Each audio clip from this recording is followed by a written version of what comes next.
বাড়ি কেউ আছেন? মা সকল, আমার কিছু ভিক্ষে বাকারটা সদাই পাতি লাগবে। আছেন কেউ? দেন বাবা দেন, আমার আর এই টানা রদি বেশি ঘুরোয়েন না, আমার কিছু সাহায্য দেন। আরে বাবু, তুমি তো জোয়ান মানুষ, তুমি ভিক্ষি করতে আইসা কেন? চলো মা, ও ভিক্ষি দেওয়া যাবে না। ও দেহ ঠ্যাং আর সব ভালো আছে।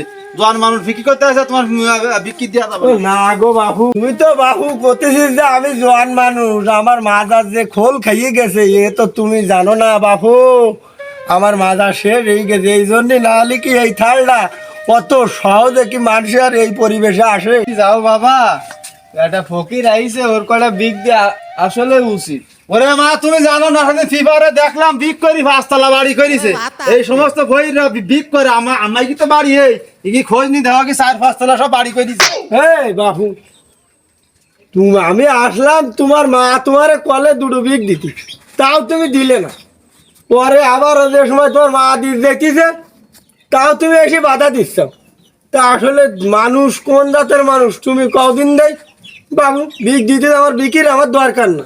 তো ঘটনা এলো আমার আজকের একটা পরিষ্কার কথা আমার বলতে মনে হচ্ছে, আমার মতন ফকিরি বিক দেয় আর না দেয় তোর মা বুঝুক। তুই এনে ঠাবাচ্ছিস কোন কাজে? হ্যাঁ, কোন কাজে ঠাবাচ্ছিস? আমরা হলাম যেন তেন হই না, ভিক আমার লাগবে না। আমরা হলাম শিক্ষিত হই। শালা ভিক করতে আসবি বড় কথা। এই যাও মা, ফয়ের উচিত কথা কয়েছে, তাই ইগতি লাগিয়েছে। এটা ফয়ের আসলে কোনোদিন ভিক দিবা না।